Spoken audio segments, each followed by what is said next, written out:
자, 또 합시다. 2-28페이지 1.2에 출자 공동사업자 배당. 중요해요. 공동사업에서 발생한 소득금액 중 경영에 참가하지 않고 출자만 하는 공동사업자가 받는 약정된 손익분배 비율에 상당하는 금액은 배당소득으로 과세한다라고 되어 있죠.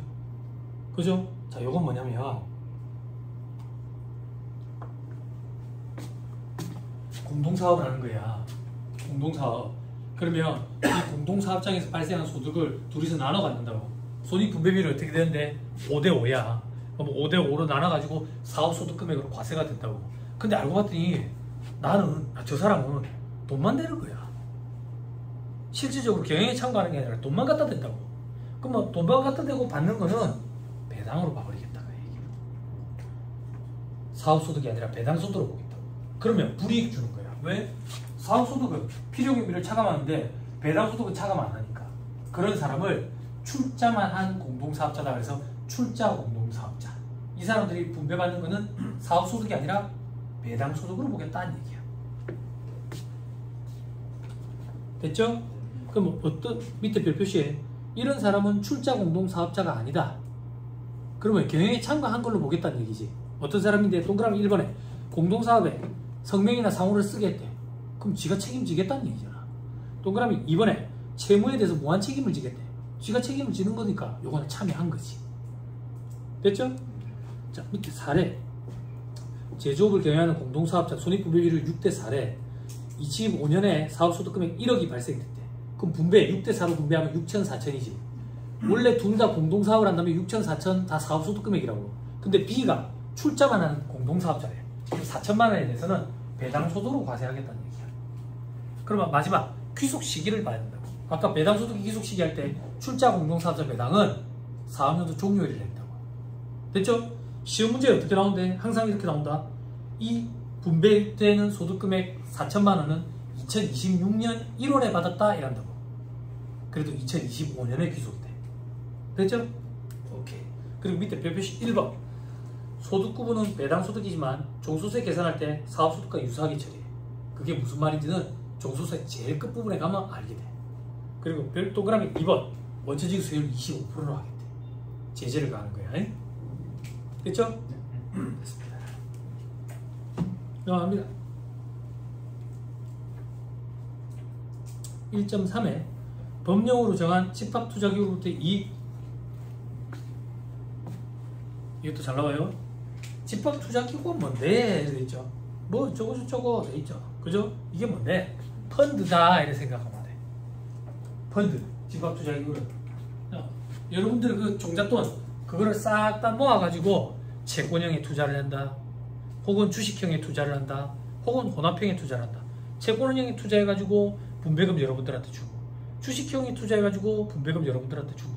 그러면 집합투자기로부터 분배받은 그 소득, 여러분들 입장에서는 배당소득이다 그 얘기야. 무슨 말인지 이해했어요?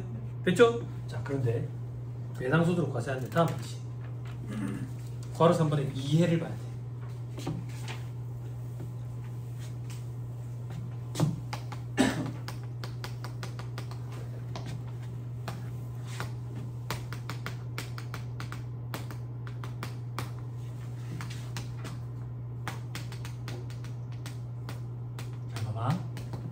투자자인 내가 주식이나 채권에 직접 투자할 수 있다고. 어떻게? 주식이나 채권을 내가 사고 팔고 하는 거지.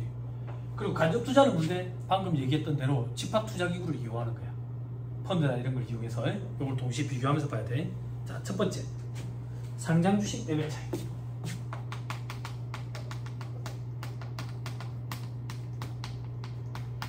자, 봐봐. 상장 주식 매매 차익. 투자자인 내가 상장 주식을 사고 팔고 해서 직접 투자했다고. 그거에 투자 차익에 대해서 과세를 해야 안 해? 과세 안 하지. 그치? 열거되어 있지 않으니까. 물론 대주주 양도분, 장외시장 거래분, 비상장 주식 투자는 과세를 하지만 원칙적으로는. 그치? 요거랑 형평성을 맞추기 위해서 간접 투자를 해도 과세하지 않겠네. 됐어요? 됐죠? 자, 그 다음 주식 배당을 받았대. 내가 직접 주식에 투자해가지고 배당금을 받으면 배당소득으로 과세되잖아. 그치? 간접 투자를 해가지고 분배받은 것도 배당소득으로 과세하겠대. 똑같네. 됐죠? 자, 그 다음 채권의 매매 차손, 매매 차익.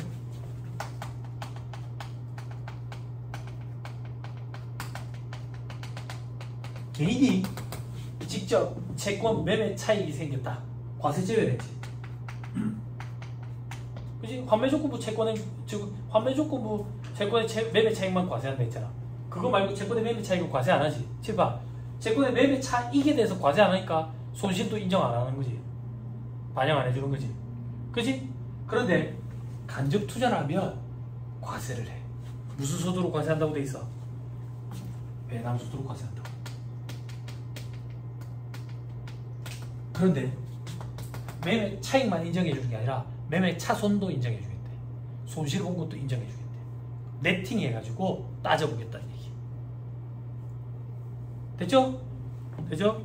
마지막 채권의 이자.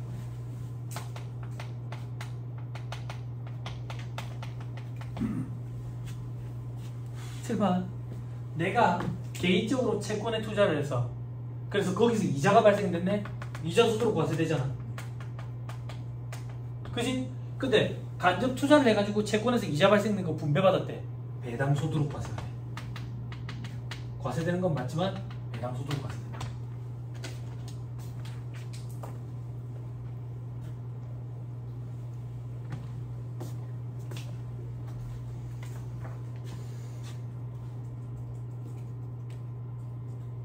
이런 것들이 일일이 다 말문제 보기를 구성해요.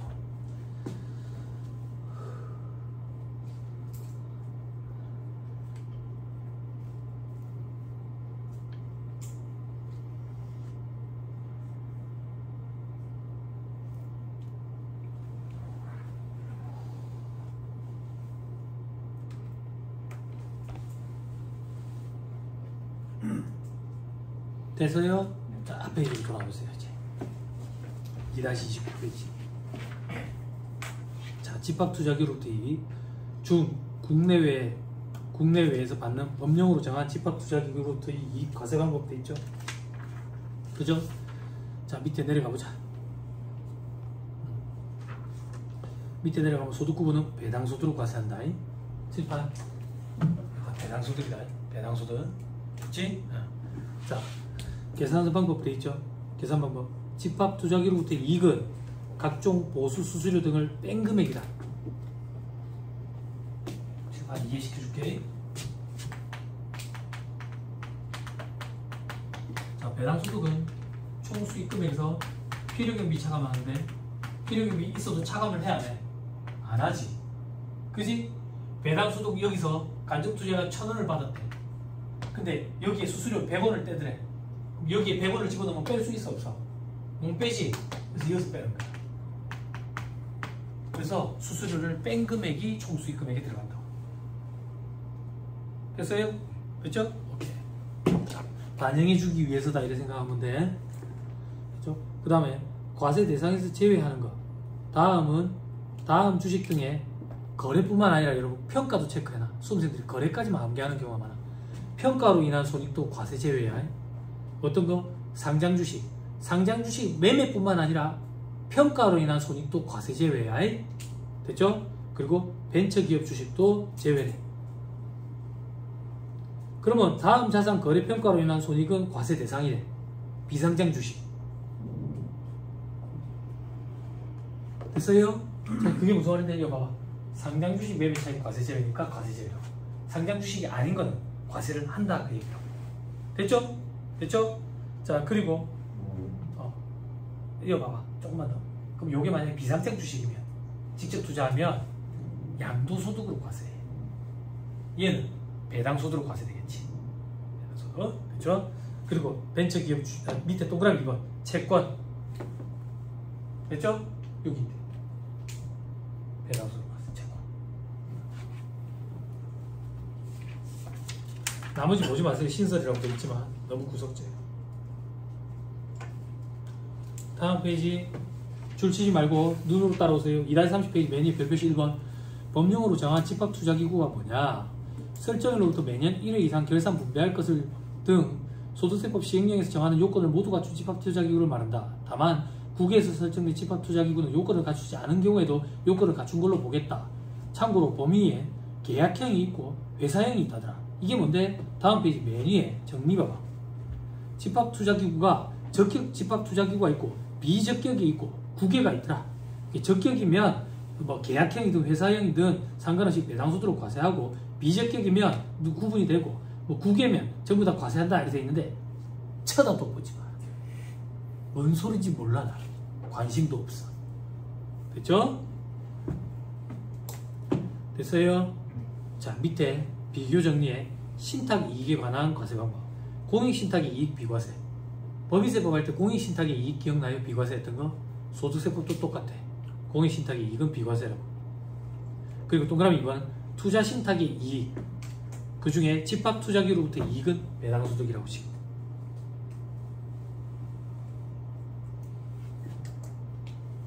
동그라미 4번에 내국법인으로 보는 신탁재산으로부터 받은 거 배당소득이었지. 동그라미 6번에 그거 말고 일반 신탁의 이익은 재산권에서 발생된 소득의 내용별로 소득 구분하겠대. 그게 무슨 말인데? 밑에 별표시에 부동산을 위탁한 신탁에서 이익이 생겼대. 근데 그 이익이 어떻게 발생됐는데? 부동산 위탁했는데 그 부동산이 토지인 거야. 건물인 거야. 그걸 세를 줘가지고 이익이 생겨가지고 그걸 분배받았대. 그럼 요거는 그 재산권에 따라 가지고 구분하지. 건물 임대로 인한 소득이니까 부동산 임대업 사업소득으로 보자 그 얘기야. 배당소득으로 보지 말고. 이걸 팔아가지고 분배금 받은 건 양도소득으로 보자 그 얘기야. 이걸 세법에서는 재산권에서 발생된 소득의 내용별로 구분한다 이렇게 표현한다고. 됐나요? 하나만 더 위로 올라가서 동그라미 5번 확정급여형 퇴직연금 제도 보험 차익. 요 신탁의 분배금을 받았대. 요건 요렇게 기억하면 돼. 확정급여형 퇴직연금 제도 직원이 있나 보네. 사업을 하나 보네. 사업을 하니까 직원이 있겠지. 사업소득과 관련된 거구나. 그래서 사업소득 총수익 금액에 산입하도록 돼 있다. 요렇게 기억하면 좋대. 아, 왜 이런 것까지 얘기하는데 이 다 말문제 보기 구성했던 거야. 그리고 계산 문제도 등장했어. 방금 그거는.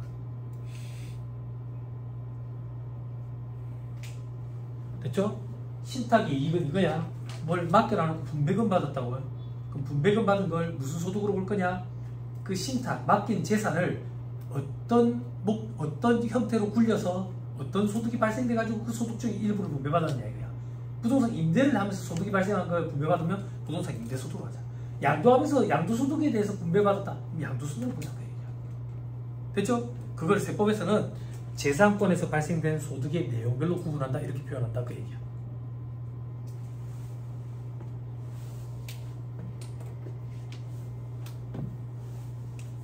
됐죠? 됐습니다. 넘어갑니다. 자, 드디어 등장한다. 이제 집에 가기 전에 멘붕이 완성되었다. 점심 반반씩 탁 떨어질 거거든. 자, 비과세 배당소득은 조금 이따 정리할 거고. 3번에 종합소득금액에 합산하는 배당소득금액이 계산하는 데 있죠.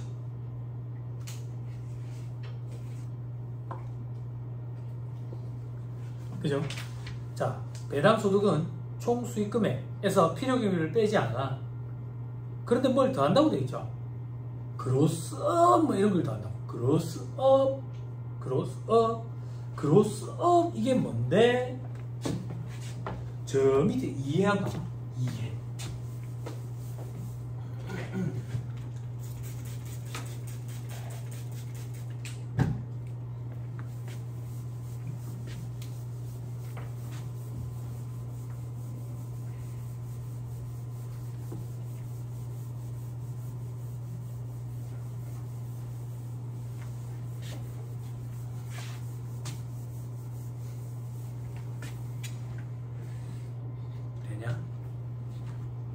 기다리면 쉬는 시간이 또 생기잖아. 오후에 쉴 거니. 제정 시간은 백과사전 보는 거야. 제발.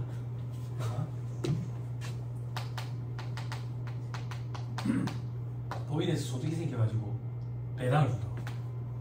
그때 법인 주주한테 배당을 줄 수도 있고 개인 주주한테 배당을 줄 수도 있지. 법인 주주한테 배당을 주면 순자산 증가세를 입각해 있으니까 입금으로 과세되겠지. 그러면 이미 과세가 된 걸 재원으로 또 과세되니까 이중과세 문제가 생기지. 그걸 어떻게 조정해 주지? 수입 배당금 입금 불산입 규정으로 제외해 주지. 또 뭐 있었지? 외국 납부 세액 공제. 기억나죠? 국제적인 이중과세 조정해줬지. 그지? 물론 외국 자회사에 대하면 선택 가능했지. 수입 배당 입금 불산입도가 95% 할 수 있고, 아니면 간접 외국 납부 세액 공제로 할 수도 있고. 됐지? 우리가 지금 공부하는 건 이제 소득세법이야. 즉 배당을 받은 사람이지 개인주주고야. 개인주주 입장에서 배당을 받으면 배당 소득 과세가 되지. 그럼 이중과세 문제가 생기는 거지. 그 이중과세를 조정하기 위한 제도가 그로스업 이렇게 표현한다. 이게 뭔데? 귀속 법인세 이렇게 표현한다. 귀속 법인세. 이걸 더해준다. 왜 더해주는데? 우리 외국 납부 세액 공제할 때 세금을 차감하기 전 단계로 돌려놔놓고 저 밑에서 세액 공제로 빼줬지. 요것도 똑같이 요 귀속 법인세액이라는 걸 더해주면 세금을 차감하기 전 단계로 돌아가. 그래놓고 저 밑에서 배당 세액 공제라는 명목으로 차감해줘. 그게 위에 그림이야. 그러면 도대체 얼마의 금액을 더할 건지 요것만 공부하면 돼. 그게 저 밑에 이해에 있어. 자, 법인의 법인세 비용 차감 전 순이익이 1억이래.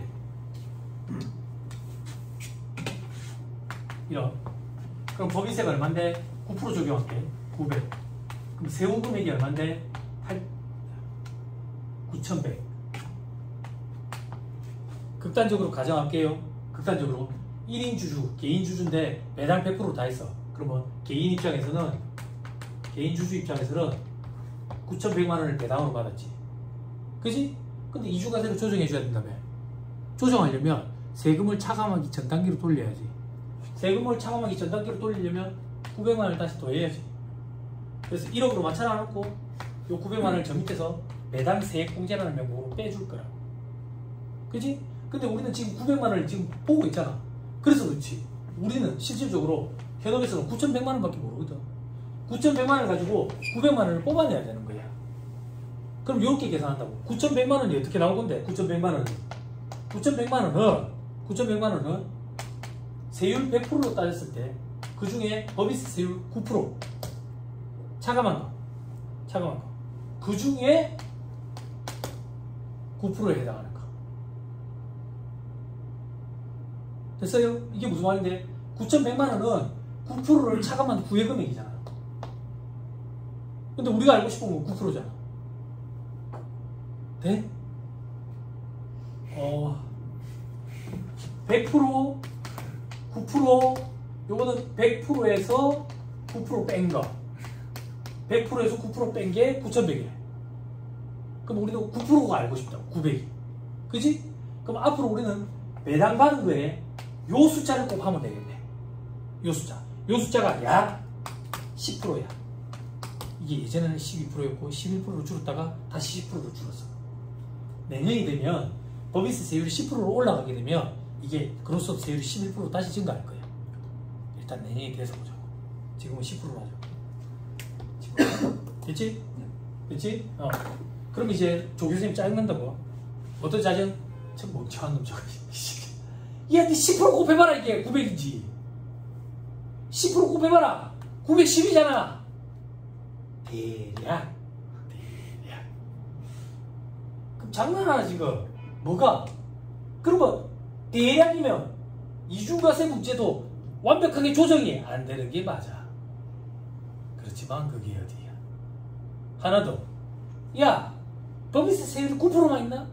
19%도 있지? 21%도 있지? 24%도 있지? 그지? 그렇지만 단일 세율이라고 보고 그냥 10%만 해. 그래서 완벽하게 이중과세 문제가 조정되지는 않아. 무슨 말인지 이해했어요? 그때 이 9% 곱한 금액을 우리는 귀속 법인세액 그로스업, 지우가 그래픽 유저 인터페이스가 아니야. 그로스업. 왠지 컴퓨터 되게 잘하는 거 같지? 컴퓨터를 잘 몰라가지고 요즘에 막 인터넷에 뭐 해킹이라든지 이런 거 저기 전산 관련돼 가지고 범죄 이런 기사가 나오면 뭔 소리인지 하나도 모르겠어. 근데 그게 너무 궁금해. 그래서 챗GPT한테 물어보면 똑같이 뭔 소리인지 모르게 설명을 해줘. 그지? 그지? 어쩌겠어. 사람이 다 할 수가 있나. 그지? 우리는 대신에 경제면을 읽으면 잘 읽어지지. 회계세법이 이제 숙달이 돼 있으니까. 그지? 근데 IT 전문가들은 이게 무슨 소리인지 모르겠지.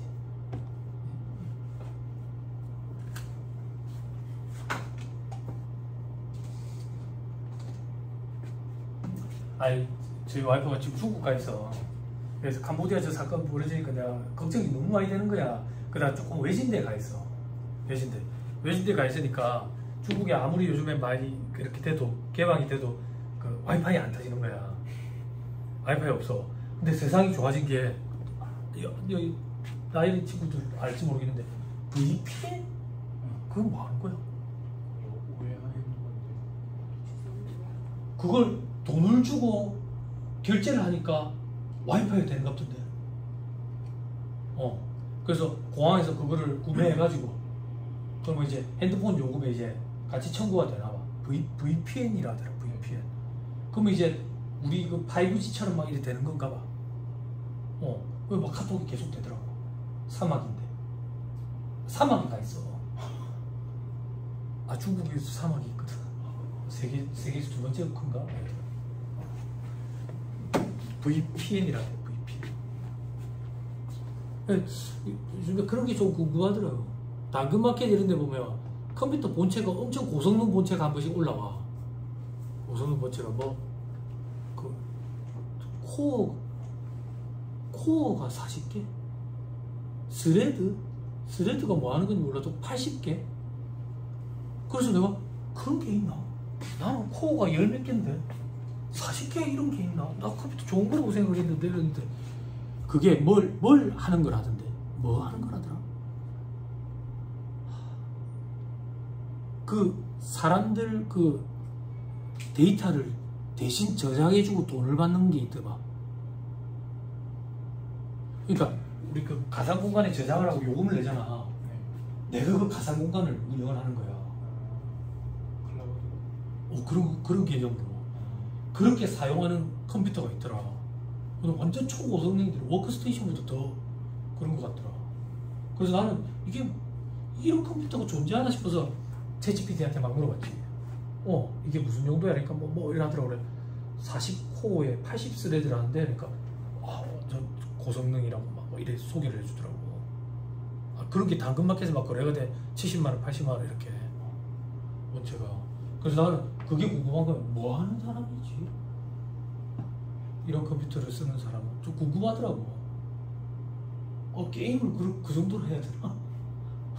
아니면 뭐 채굴 뭐 이런 거 있잖아. 그런 건가 싶어서 그랬는데 그런 게 아니더라고. 그래서 정확히 잘 모르겠지만 그런 가상 공간을 빌려주고 돈을 요금을 받는, 앞으로 그게 또 뭐 하나의 또 수익원이 될 수 있다는 식으로 그렇게 얘기를 하더라고. 그래서 좀 궁금해지더라고. 그런 걸 좀 알아야 되겠다 이런 생각. 너 컴퓨터 잘 몰라? 원래 그쪽으로 좀 하려고 했다가. 아 그래? 네. 나는 컴퓨터를 3년에 한 번씩 새로 사는 사람. 어떤 사람인지 알지?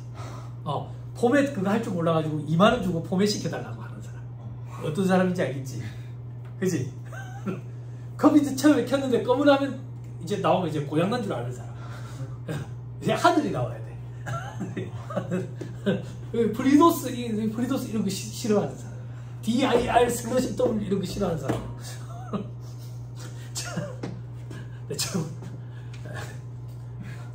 나는 대학 다닐 때 부산대에 뭐 그때 실용 컴퓨터 이런 게 있었거든. 군대 갔다 오니까 뭐 환태평양 컴퓨터 이래 썼더라고. 실용 컴퓨터 수업 시간에 뭐 배웠어요, 후배님은? 그 과목 이름이요? 컴퓨터 수업 시간에 뭐 배웠어요? 보안? 선택을 할 수가 있어요. 그건 뭐야? 뭐 C++, C++ 이런 거 뭐야? 언어. 그건 언어야? 프로그래밍 할 때 쓰는 언어인데. 그럼 자바는 뭐야? 그것도 언어입니다. 그것도 언어야? 근데 그게 그런 게 홈페이지 만드는 거야? 아니요, 그거랑 달라? 용도랑 맞죠. 조기 선생님 막 비웃는데. 조기 선생님 아는지 좀 물어보자. 조기 선생님 공대에 있다. 맞다, 조기 선생님 공대에 있다. 공순이잖아. 그지? 아니, 나 때는 실용 컴퓨터라고 불렀는데 학점을 어떻게 줬냐면 교수님이 뒤에 와. 내 뒤에. 학번이랑 이름 994499 장구영호입니다. 보자. 학생증. 보자. 자, 준비. 시작. 그만. 300타 없잖아. A+. 자, 영타로 바꿔 이제. 영타로 바꿔. 영타로 바꿔. 근데 영타는 200타 넘어야 되는데 150타밖에 안 돼. 그럼 그 사이에 이제 내 친구랑 자리를 바꿔. 내 친구가 이제 장명호입니다. 이러면서 자, 시작. 영타 200타 이상 A+. 그랬어. 한태평 실용 영어도 있었거든. 외국인 원어민 교수님이랑. 그럼 원어민 교수님 첫날 만나면 원어민 교수님이 영어로 막 해. 근데 우리는 알아. 뭘 아는데? 저 교수님이 한국어 잘해. 한국어 잘하는 거 우리 알고 있어. 그럼 어떻게 한대? 자꾸 꼬셔. 교수님 산성에 가서 막걸리 먹자고. 우리 맛있는 데 한다고. 산성 가보셨냐고. 그래 외국인 교수님 꼬셔가지고 산성에 가지고 이제 도토리 북에 이제 막걸리 먹는 거야. 그랬어. 그러고 군대를 갔다 왔는데 세상이 좀 달라지더라고. 내가 대학 다닐 때 전자계산소로 컴퓨터가 있는 데가 있어. 거기서는 이제 보통 다 이제 채팅을 해. 채팅을 해가지고 이제 번개를 띄는 거지. 번개를. 채팅하는 용도로 컴퓨터실에 앉아 있었다고. 집에 컴퓨터가 없으니까. 그래 기차 타고 대구에 막 번개 띄러 가고 아가씨 만나러 가고 막 이랬던 기억이 나. 근데 요즘에는 보니까 아니더라고 애들이. 그래서 자꾸 뒤처진다라는 느낌도 들고. 근데 어떻게 다 따라갈 수가 있겠어. 전문성을 기해야지. 근데 컴퓨터는 요즘에 좀 알아야겠다는 생각이 자꾸 들어요. 아니면 챗GPT한테 또 자꾸 의존해야지. 자, 여러분 다시 돌아올게요. 그래서 표 밑에 별표시 2번 눈으로 빨리 보고 확인했어요? 됐죠? 칠판 봐봐. 칠판 봐봐. 이 900을 더하고 여기서 900을 뺄 때 기납부세액이 아니라 배당 세액공제라는 명목으로 빼준다고. 더하고 빼는 거야 칠판. 근데 수험생들이 이걸 자꾸 놓쳐. 이걸 왜 자꾸 놓치는데 1차 시험에서 여기까지만 물어보거든. 더하는 것까지만 물어봐. 그래 이걸 자꾸 놓친다고. 더하고 빼고 이래 되는 거야. 그러면 우리 법인세법에서 공부했던 외국납부세액공제 중에 간접 외국납부세액공제, 직급적 외국납부세액공제랑 거의 유사하네. 됐어요? 됐죠? 오케이. 그러면 지금부터 볼 건 뭔데? 다음 페이지 괄호 2번이야. 이게 뭔데? 근로수업이 적용이 안 되는 게 있는 거야. 칠판. 우리 법인세법 할 때 수입배당금 입금부산이 있었지.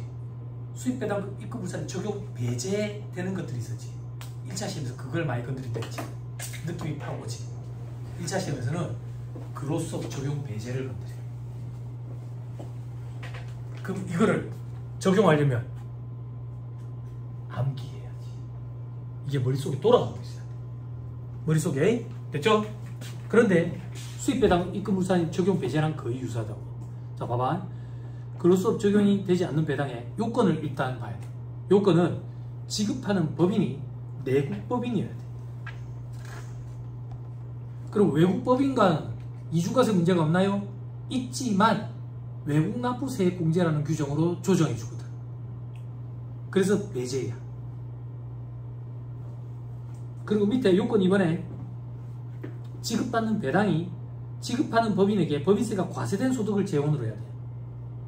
그래야지 이중과세 문제가 있지. 지급하는 법인 단계에서 과세가 안 됐으면 이중과세 문제가 없지. 다음 페이지. 요건 3. 받는 주주의 종합과세 대상이면서 기본세율 적용분이어야 돼. 자, 이건 무슨 말인지 아직 절대 이해 못해. 산출세 계산 파트에 가야 이해할 수 있어. 지금은 그냥 암기해버려. 받는 주주의 종합과세 대상이면서 기본세율 적용 대상이고. 그럼 요건 1, 2, 3이 있지. 이 요건에 배제되면 근로수업을 안 하는 거야. 됐죠? 하나씩 보자. 지급하는 법인이 내국법인이어야 돼. 그러니까 외국법인으로부터 받은 배당은 근로수업을 안 하겠다 그 얘기야. 됐죠? 됐나요? 그리고 출자 공동사업자 배당도 근로수업 안 하겠대. 출자 공동사업자 배당은 왜 근로수업 안 하는데? 그냥 둘이서 공동사업하는 걸 분배받은 거지. 그죠? 그리고 공동사업장에 과세 안 해. 분배받은 소득을 가지고 과세하지. 법인세법의 동업기업과세 특례규정이랑 거의 유사하지. 그걸 생각하면 안개할 것도 줄었지. 제가 도와줄 수 있는 게 그런 거밖에 없어. 안개할 거 줄이는 거. 어쩌겠어. 안개는 여러분 몫이라고. 자, 그 다음 요건 2번에 동그라미 3번 집합투자기구로부터 이익. 이거는 왜 그런데? 집합투자기구가 펀드를 했잖아. 우리 법인세법 할 때 각종 페이퍼 컴퍼니들 있지. 그게 집합투자기구야. 그래서 이런 집합투자기구는 소득공제 혜택을 받는다고. 소득공제. 그래서 법인세가 실제적으로는 거의 과세가 안 돼. 그러면 거기서 분배받은 거는 이중과세 문제가 없지. 기억나요? 법인세법 할 때 했잖아. 각종 페이퍼 컴퍼니 막 투자 명목회사 투자 페이퍼 컴퍼니 했잖아. 됐죠? 그래서 생각하면 또 안개할 거 줄었지? 그지? 그리고 더 줄여주고 싶은데 다음 페이지 동그라미 5번. 다음에 법인으로부터 받는 배당 동그라미 기업 각종 페이퍼 컴퍼니 소득공제 명목회사. 됐죠? 됐죠? 같이 묶어서 생각하면 돼. 됐죠? 그리고 동그라미 니은 동업기업과세. 동그라미 기업의 두 번째 줄 내국 법인으로 보는 신탁재산 법인과세 신탁재산으로부터 받는 거 소득공제 되니까. 됐죠? 자, 그 다음 동그라미 니은 동업기업과세 특례 적용 법인으로부터 받은 거. 됐죠? 그 다음 동그라미 디귿 최저한세 적용 배제 대상이 다음에 세감면을 받는 법인.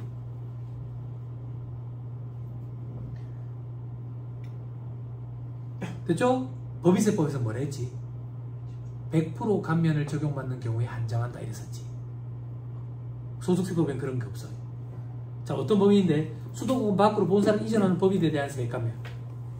외국인 투자 증자재 감면. 제주 첨단과학기술단지 입주기업에 대한 감면, 제주투자진흥기구, 제휴자유무역지역, 그냥 제주도 관련 세액 감면 이렇게. 100% 감면을 적용하는 연도에 한정한다 이런 말 없지? 그러면 100% 적용 안 받으면 어떻게 될 건데? 다음 페이지 별표시 2번. 다음 페이지 별표시 2번. 그로서 적용 배제되는 배당소득을 별도로 계산을 해. 어떻게 적용하는데?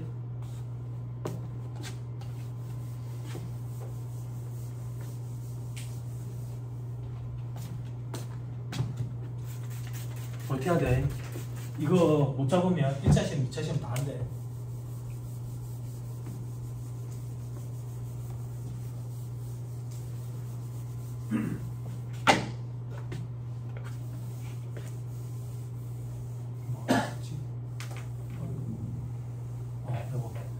자, 보면 배당소득 곱하기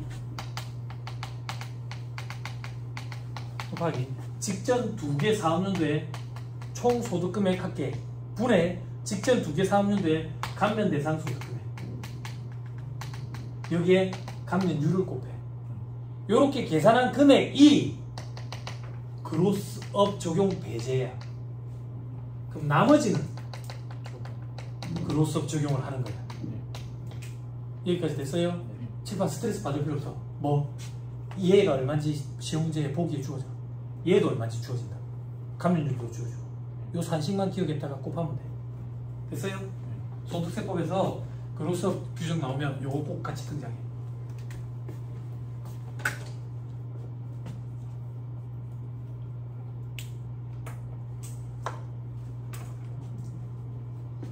밑에 사례 봐봐. 수도권 밖으로 본사를 이전하면서 세액감면을 적용받은 갑법인으로부터 배당 1,000만 원을 받았대. 배당 그로스업 대상과 아닌 금액을 구분해보래. 자, 밑에 봐봐. 2개 사업연도에 소득금액 주어지고 2개 사업연도에 감면대상 소득금액 주어지고 감면율도 주어져. 그럼 어떻게 하면 되는데 1,000만 원 소득 배당받은 거 곱하기 총 소득금액 합계 5분의 감면대상 소득금액 2억 거기다 감면율 50%. 됐나요? 근데 만약에 23기랑 24기에 감면율이 다를 수도 있거든. 왜 다를 수도 있냐면 감면을 해줄 때 3년간 100% 추가 2년간 50% 이렇게 적용해주는 감면 조투법 규정들도 있거든. 그래서 그런 경우도 생길 수가 있어. 그런 경우에는 연도별로 하면 돼. 연도별로. 그래서 그럼 23기에 발생된 1억 2천에 대해서는 100%, 24기에 발생된 8천에 대해서 50% 이렇게 하면 된다고. 주어지는 대로 하면 돼. 근데 문제는 뭐냐? 수험생들이 착각한다고. 이렇게 계산한 금액이 배제되는 금액이야. 배제되는 금액. 감면을 받은 만큼 배제된다 이렇게 생각하면 돼. 됐죠? 됐죠? 오케이. 다시 돌아오세요. 그 다음 동그라미 6번. 파생 돼 있죠? 그죠? 그리고 V, 위금전, 신탁, 수익 증권으로부터 이익 뭐 이런 것들이 있네. 투자계약 증권으로부터 이익 뭐 이런 것들도 있고. 그죠? 여러분들은 이렇게 기억하면 돼. 유사 배당과 파생 배당. 파생도 우리는 유사랑 같이 하나로 묶어서 생각했지. 그지? 파생 상품이랑 결합된 거, 유사 배당 같이. 여러분들도 그로써 배제다. 됐나요? 여기까지였어. 그런데 법인세법에 수입배당금 입금부산입 규정이 개정이 되면서 의제배당과 관련되어 개정이 되면서 소득세법에도 몇 개가 더 들어왔어. 자, 그 들어온 걸 앞에 좀 보자. 요건 이번에 동그라미 4번. 선을 그어줄 거니까 조금만 버티세요. 다음에 배당 돼 있죠. 다음에 배당. 그로서 안 해. 그로서 안 해. 먼저 보자. 옆에 화살표에 의제 배당이 맞는데 기흥리은은 그로서는 안 하겠대. 안 하겠대. 입금 부산입 항목 자본 전입에 의한 무상주라도 의제 배당으로 보는 특례 두 가지 기억나? 자유주식 소각이 자본 전입으로 받는 거. 그죠? 이거 뭔데? 소각일로부터 2년 내에. 혹은 소각 당시 시가 취득가격 초과하는 경우 의제 배당으로 과세되지. 그렇지만 감자 차익이잖아. 그지? 그러니까 이중과세 문제는 없는 거야. 그래서 그로서 안 한다고. 그지? 법인세법이랑 똑같지? 자, 그 다음 동그라미 B. 자기 주식을 보유한 상태에서 실질적으로 지분 비율을 증가한 거야. 그래서 의제 배당으로 과세하는 경우. 근데 재원이 입금 부산입 항목이래. 그럼 이중과세 문제는 없지? 그래서 그로서 안 하는 거야. 똑같네? 요거는 과거에도 있던 규정이야. 자, 그 다음 동그라미 니은 1% 재평가 세율이 적용되는 토지 재평가 차익 자본 전입으로 인한 무상주 의제 배당. 1% 재평가 세율이 적용되니까 낮은 세율이 적용되니까 입금으로 본다 했지. 그지? 그래서 이중과세 문제가 있지. 있지만 그로서를 안 해. 안 해. 됐어요? 요게 시험 문제에 한 2번 등장했어.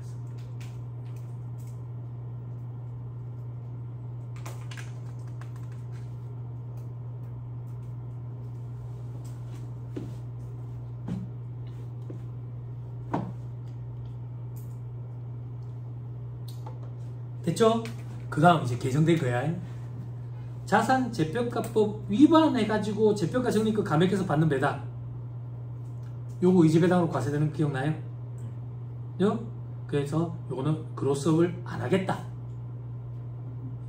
그죠? 그죠? 위반하여 이 말이 포인트였잖아. 기억나? 법인세법 소머리가 있었으면 참 좋았을 텐데. 옆에 지금 달아줬어. 강혜태 회사님이. 4-63일 달아줬지. 법인세법 소머리 찾아보면 돼. 다음 페이지. 3% 재평가 세율이 적용되는 재평가 적립금을 감액하여 같이 그냥 기억하기로 했었지.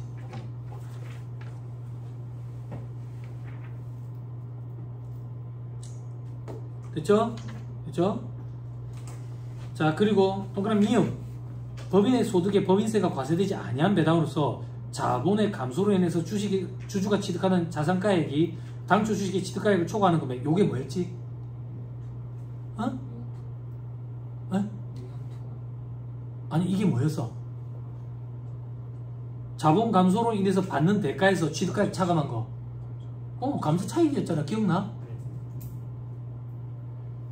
감소 차익 이거 그로서 수입배당 입금부사입 안 하는 걸로 개정됐다 했잖아. 재원으로 한 거. 그러니까 소득세법에도 같이 적용해 주는 거야.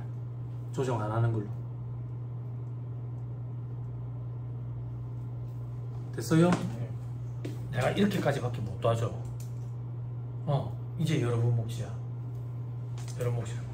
최대한 법인세법이랑 연결해가지고 중복되는 건 암기를 좀 줄일 수 있도록 도와줬다고. 나머지 여러분 몫이라고. 여러분 몫. 자, 복습할 때 어떻게 해야 되겠어요? 법인세법이랑 같이 봐야 돼.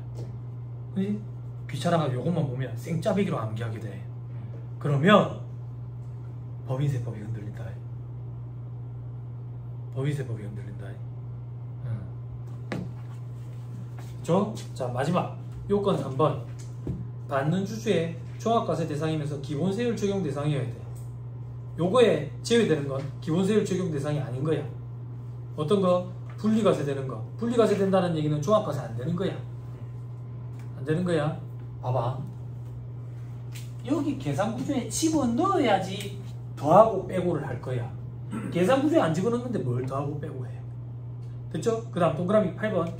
배당소득주 2천만 원을 초과하지 않는 거 어때? 됐죠? 잠깐만 보고 가자.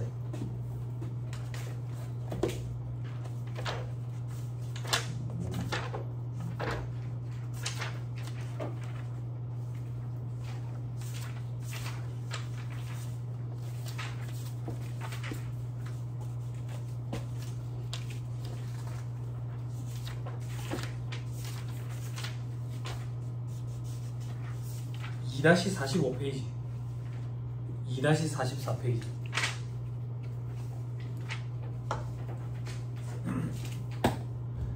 자, 금융소득 금액 돼있죠? 그죠? 뭔 소리인지 모르겠어요. 표에 보니까. 아무튼 합계가 나오거든. 그게 금융소득 금액이야. 저 밑에 제목에 2번 봐봐. 그 금융소득 금액에 다른 종합소득 금액 더하면 종합소득 금액 나오죠? 거기서 소득공제 빼면 과세 표준이 나와요. 그지? 칠판. 총 수익 금액에서 필요금이 차감한다고요. 이자, 배당, 사업, 근로, 연금, 기타 더했어. 그러면 종합소득 금액이야. 여기서 소득공제 빼. 그럼 과세 표준이 나온다고요? 네. 그래서 세율 곱하면 산출세율이야.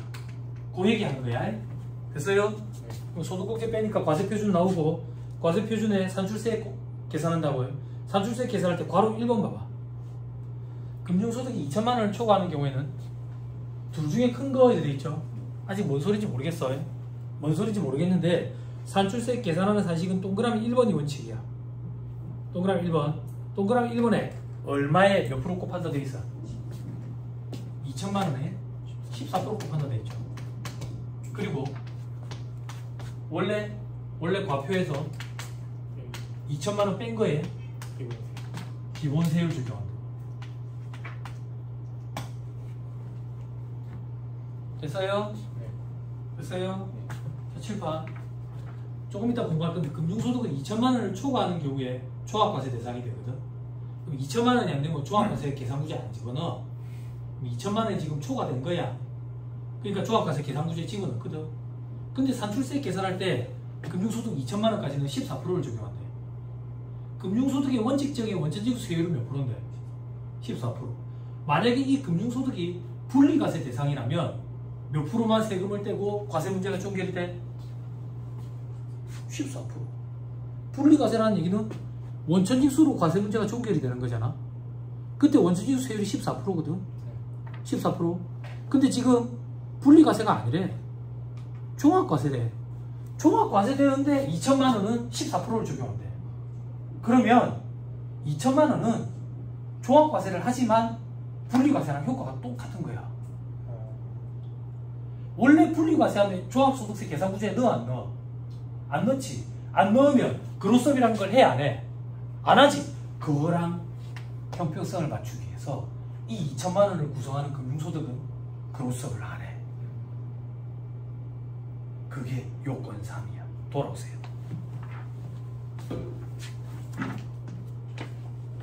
요건 3에 동그라미 8번. 종합과세 배당소득 중 2천만 원을 초과하지 않는 거. 2천만 원까지는 원천징수 세율 14%를 적용해서 분리과세 되는 거랑 효과가 동일하기 때문에 그로스업을 안 해.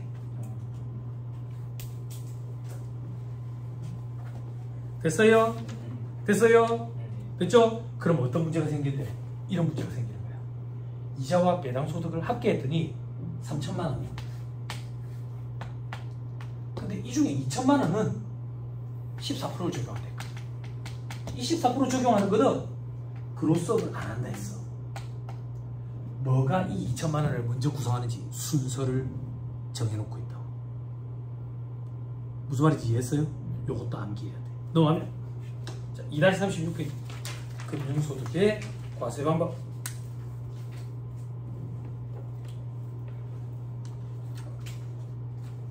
과세 방법으로 되어 있죠? 저만 쓸게요. 잘 따라와야 돼. 어렵다.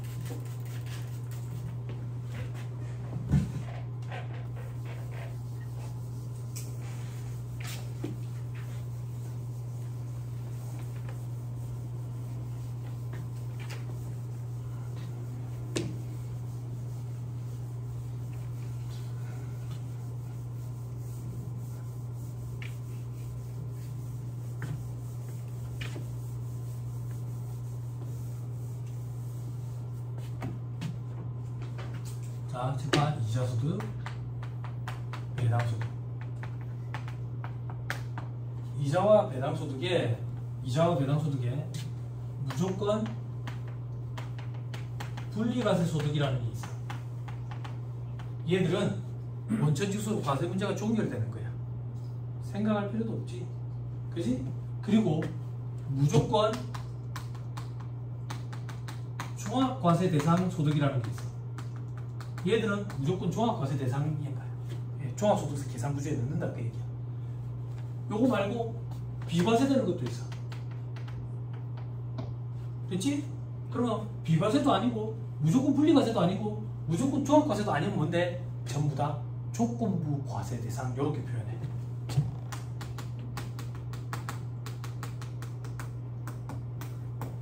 됐어요? 기호를 한번 넣어볼게. 자, 이자소득 중에 무조건 종합과세 A, 조건부 과세 B, 배당소득 중에 무조건 종합과세 C, 조건부 과세 D 이렇게 얘기할게. 이걸 합계를 내.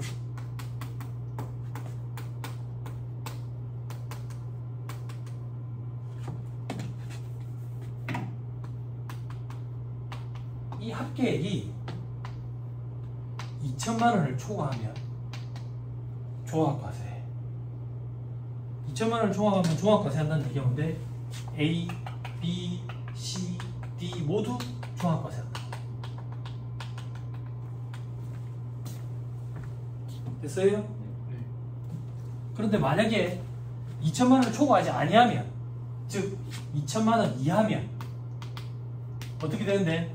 2천만 원 이하면 B와 D는 분리과세로 과세 문제가 종결돼. A와 C는 원래 종합과세니까 종합과세해야 돼. 됐어요? 그때 합계한 금액이 2천만 원을 초과하면 전부 다 종합과세 안에 요걸 우리는 금융소득 종합과세 이렇게 표현하는 거야. 과거에는 이 기준금액이 4천만 원이었는데 2천만 원으로 줄어들었다고. 이걸 금융소득 종합과세, 금융소득 종합과세 이렇게 얘기하는 거야. 됐어요? 그럼 우리는 결국 이자, 배당, 무조건 종합과세 대상, 조건부 과세 대상을 알아야 돼. 이 둘만 구분할 수 있으면 되는 거 아닙니까? 아니지. 얘들도 구분할 줄 알아야 배제시키지. 결국엔 다 암기가 넣어줘야 돼.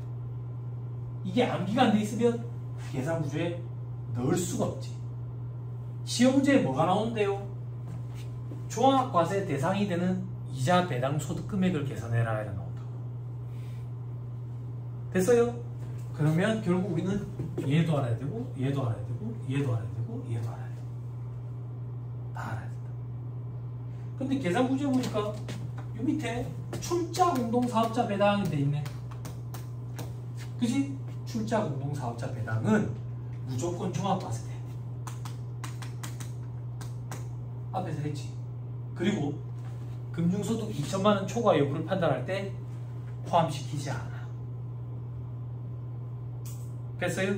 됐죠? 적어봅시다. 자, 밑에 별표시 동그라미 1번 이미 다 설명했다. 밑에 동그라미 2번 출자 공동사업자 배당은 항상 종합과세다.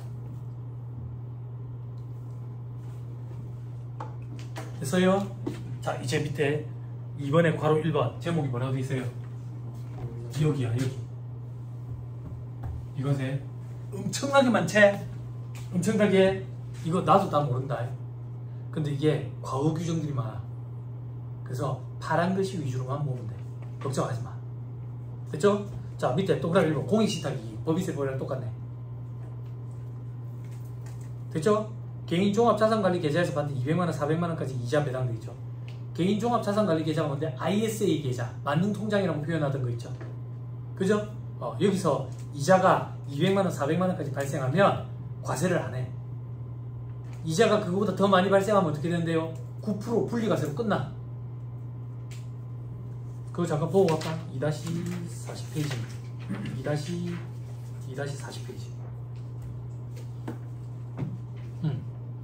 ISA 계좌도 있죠. 개인종합자산관리계좌 2-41페이지 봐봐. 표에 보니까 기분 나쁘지? 서민형이 있고 일반형이 있다. 서민형은 뭐야? SM 타는 사람인가? 아니야. 미안합니다. SM 타실 분들. 자, 옆에 보니까 비과세 400만원, 200만원 있고 초과하는 거는 9% 분리과세로 끝나. 그지? 그럼 여러분들은 이렇게 기억하면 돼. 시험 문제는 요걸 묻거든. 시험 문제 요걸 묻는다는 얘기는 우리는 요것만 알면 되거든. 요것만. ISA 계좌는 비과세 아니면 무조건 분리과세예요. 이 신경 쓸 필요 없네. 그지? 직장공제 초과받은 거 아까 어떻게 한댔어? 무조건 분리과세 신경 쓸 필요 없네. 공익신탁이 신경 쓸 필요 없네. 요렇게 1차 시험 때는 2차 시험 때 요것만 물어보니까. 됐죠? 한 문제는 꼭 등장해요. 2차 시험 한 문제 꼭 등장한다고. 자, 나머지는 보지 마. 나머지 뭐 어떤 게 있는데, 나머지 뭐 옛날에 뭐 장기주택 마련 저축 이자 배당 뭐 이런 것도 있었고, 펀드 한참 유행할 때 거기서 발생되는 그런 것도 있었고, 2-37페이지에 동그라미 씌어서 보면 군인들 군발이들 뭐 한 달에 40만원까지인가 뭐 어떻게 이거 이제 55만원이 늘었네. 한 달에 55만원 이래가지고 그 적금 넣는 거 있잖아. 월급이 얼마인데 적금이 이래 넣어주노? 돈 100만원 주나? 돈 100만원 줘? 커피숍보다 군대 가는 게 낫겠네. 네? 근데 막 죽을 수가 있으니까. 그렇지. 뭐 이런 것들이 딱 그 얘기야. 시험에 안 나와. 됐죠? 넘어갑니다. 다음 페이지 보면 뭐 무슨 저축 이자 비과세 뭐 장병 내일 준비적금 내일이 있나 장병한테. 그지? 그지? 이등병들한테 제일 많이 했던 장난이 뭐야? 눈을 감아봐. 그게 네 제대 날짜다. 제대 날짜가 보이냐? 안 보입니다. 그래. 네 제대 날짜가 안 보이지. 네? 백일휴가 갔다 오잖아. 백일휴가 갔다 오면 고참들이 제일 많이 장난친다고. 눈을 감아봐. 백일휴가 갔다 오면 빨리 부대에 다시 적응하라고 그 저기 타약도 쳐서 말본초를 세운다고. 말본초 제일 피곤하잖아. 빨리 적응하라고. 말본초 세우면 이제 장난을 친다고. 눈을 감아봐. 눈을 딱 감는다고. 아무 말도 안 해. 얘가 눈물이 그렁그렁해. 백일휴가 때 기억나냐? 네, 기억납니다. 꿈같지? 네, 꿈이었어. 적응해. 자, 6시 땡 하면 쓰레기통 비우러 가. 그런 거지. 다음 페이지. 괄호 2번. 요즘에 안 그럴 거야. 무슨 쓰레기통이야. 그지? 때리지도 않아. 자, 괄호 2번. 무조건 분리과세. 이제는 여기야. 여기. 자, 무조건 분리과세 대상. 동그라미 1번. 만기 10년 이상의 다음에 장기채권의 이자 할인액으로서 분리과세를 신청한 경우. 됐어요? 이건 혜택이야. 그지? 분리과세 신청하면 원천징수로 과세 문제가 종결된다 했지. 원천징수 세율이 몇 프로야? 30%. 30% 세금만 떼고 과세 문제가 종결이 되는 거예요. 근데 세무사님 이게 무슨 혜택입니까? 고액자산가들. 과거에 차명으로 막 돈을 어디다가 막 박아두고 이랬던 사람들. 그지? 요거를 금융실명제 그리고 양지로 드러내기 위해서 갑자기 드러내면 과세가 엄청나게 되니까 이 사람들 세율 구간이 높으니까 30% 분리과세 혜택을 준 거야. 드러내기 위해서. 과거에 있던 규정이야. 과거에. 그런데 이제는 끝났어. 이제 끝났다는 얘기가 뭔데? 밑에 보면 2012년 12월 31일까지 발행된 장기채권의 이자와 할인액이야. 그러면 그 이후부터는요? 그 이후부터는 이런 혜택이 없어. 혜택이 없다는 얘기는 조건부 과세야. 조건부 과세. 그럼 시험 문제 등장할 때 여러분들 어떻게 암기하면 되는데 2012년 12월 31일 이런 거 암기 못해. 그러니까 이렇게 기억하면 돼. 분리과세 신청을 했다더라. 그러면 무조건 분리과세라고 생각하면 돼. 분리과세 신청을 했다라는 말이 없으면 전부 다 조건부 과세에 넣으면 돼. 됐죠? 요령이야. 왜냐면 우리가 날짜 이런 거 암기하기 너무 힘드니까 날짜는 부가가치세법에서 암기해야 돼.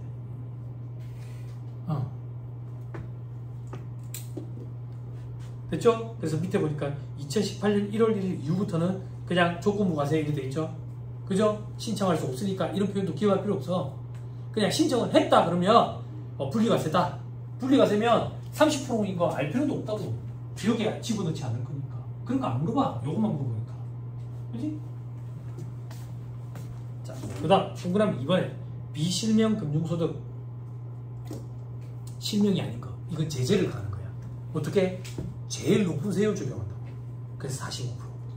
근데 금융실명제 대상인데 비실명이 되면 90% 때려버린다고. 무섭죠? 직장공제 초과반환 금 기본세율. 기본세율은 뭔 말입니까? 소득세 세율 구조가 6, 15, 24, 35, 38, 40, 42, 45% 구간까지 있거든. 8단계 초과 누진세율 이렇게 얘기한다고. 그런 걸 그냥 기본세율이라고 그래. 됐죠? 자, 그 다음 동그라미 4번. 민사집행법에 따라 강제 경매의 매수 신청인이 법원에 납부한 보증금 및 경락대금에서 발생한 이자소득. 자, 이건 뭔데? 법원에 경매 입찰을 보려면 보증금을 받아놔야 된다고. 근데 만약에 내가 낙찰이 안 되면 이걸 돌려주는데 내 보증금이 묶여 있었으니까 이자를 좀 붙여주거든. 이자면 안 되겠어. 그냥 14% 원천징수세율로 분리과세하고 끝내자 그 얘기야. 됐죠? 그 다음 동그라미 5번에 법인으로 보는 단체 외의 단체 중 수익을 구성원에게 배분하지 않는 단체로서 단체명을 표기해서 금융거래를 하는 단체. 뭔 소리인지 모르겠죠? 예를 기억해야 돼. 아파트 관리사무소가 받는 이자 배당소득. 자, 요건 어떤 얘기냐고 이 얘기야. 여러분 대부분 다 아파트 사시죠? 그죠? 그죠? 관리비 내죠? 관리비. 그죠? 부모님 싸우는 거 본 적 있어요? 관리비 때문에? 없어요? 아, 오늘 싸우실 수도 있어. 오늘 아버지가 늦게 들어오신다고. 아버지가 늦게 들어오신데 어머니가 그래. 어머니가 왜 이렇게 늦게 올라왔는데? 이렇게 차 들어오는 거 봤는데 아, 관리비 낸다고. 관리비 또 내면 어찌하는데? 내가 냈는데! 이런 경우가 있다고. 아니, 관리비를 착각이 아니라 이중으로 내는 경우가 있다고. 그럼 다음 달에 까자 이래 얘기한다고. 그러면 아파트 관리사무소에서 보관하는 통장에는 돈이 계속 있다고. 그리고 하자보수 충당에 대비해가지고 하자보수 충당 금액은 쌓잖아. 통장에 돈이 계속 있다고. 이자가 붙는다고 얘기야. 그 이자 어떻게 할 거냐고. 3,000세대 기준으로 나눈 거야? N방으로? 그럼 사람들이 불만이 있겠지. 왜? 아, 우리 집은 사람이 많은데? 그럼 머리 투수로 나눌까? 가축처럼? 애매하잖아. 이런 경우에는 자체에서 그냥 세금을 떼버려. 어떻게? 14% 원천징수하고 끝내버린다. 분리과세. 그런 거야. 됐죠? 생각보다 많아요. 돈이 많이 쌓여있어요. 돈이 많이 쌓여있어요. 그리고 부부싸움 자꾸 나는 거예요. 냈는데 또 내고 왔다고. 그 다음에 다음 페이지. 동그라미 번 ISA 계좌. 그지? 아까 했었지? 200만원, 400만원 비과세인데 나머지는 9% 분리과세로 끝낸다 했지. 분리과세 지금 보고 있으니까. 됐죠? 그리고 동그라미 7번에 2022년 말까지 돼 있죠. 그죠? 신경 쓰지 마. 동그라미 8번에 법령으로 정한 요건을 갖춰가지고 어쩌고저쩌고. 동그라미 9번에 어쩌고저쩌고. 동그라미 10번에 어쩌고저쩌고. 그지? 동그라미 11번, 동그라미 12번 어쩌고저쩌고 하는데 보니까 투자기구, 집합 투자기구, 펀드. 응? 이게 규정이 이렇게 자꾸 생겨나는 이유가 뭐냐면 펀드가 재미가 없어. 근데 투자금이 부족하잖아. 과거에 펀드가 2007년, 2006년일 때 엄청 재밌었거든. 나도 그때 한 30% 수익 봐오고 그랬다고. 그러니까 그거 가지고 이제 퇴직금 엎어가지고 요 공부했지. 근데 아무도 안 해. 많이 망해가지고 그 이후에 마이너스 50% 막 이렇게 되고 그랬거든. 인도 차이나 펀드. 그지? 다 안 돼. 브라질 펀드 다 안 돼. 그래서 이걸 다시 투자 자금을 유치하기 위해서 이런 혜택을 주는 거야. 혜택을. 그럼 여러분들은 어떻게 생각하면 되는데? 뭐 이런데 규정 암기할 필요도 없고 그냥 무조건 분리과세로 막 이런 것들은. 그래 생각하면 돼. 몇 프로 원천징수한데 물어보지도 않아. 그냥 여러분들은 무조건 분리과세만 기억하면 돼. 됐죠? 뭐 많죠? 고위험, 고수익, 채권 투자, 하이리스크, 하이리턴. 싫어. 이제 나이가 들어가지고. 잔잔. 편하게 가고 싶다고. 그지? 돈 많이 벌려 하니까 병원에 자꾸 돈 벌어가 병원에 갖다 주는 거야. 네, 그래요. 에? 자, 밑에 동그라미 13번 이런 거 볼 필요 없어요. 다 옛날에 있던 규정들이에요. 옛날에 있던 규정들. 됐죠? 다 봤죠? 자, 다음 페이지 2-41페이지. 이제는 뭔데?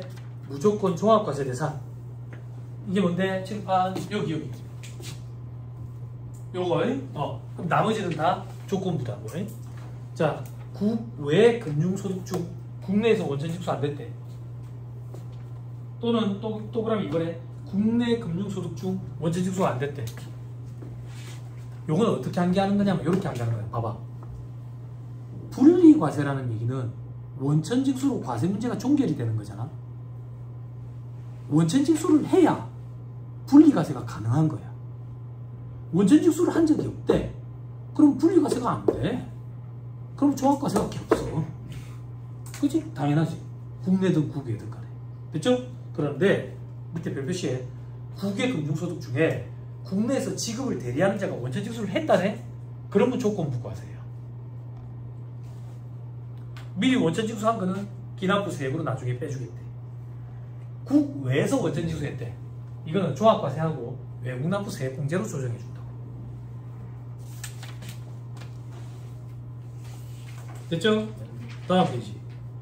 과로사고 출자공모사업자 배당 2천만원 초과 여부 무관하다고. 그지? 원천징수 세율은 25%였고 조건부과세 대상. 나머지는 전부 다 조건부과세야. 원천징수 세율은 14%가 원칙이야. 다만 비영업 대금의 이익은 25%, P2P는 14%. 됐어요? 다음 시간에 오시면 3번부터 할 거예요. 굉장히 중요해요. 오늘 이 정도 합시다. 이 정도 하시고 다음 시간이나 아니면 그 다음 시간에 뒤로 한 시간 더 붙일 거예요. 강의들하고 고생 많았습니다. 수고했습니다.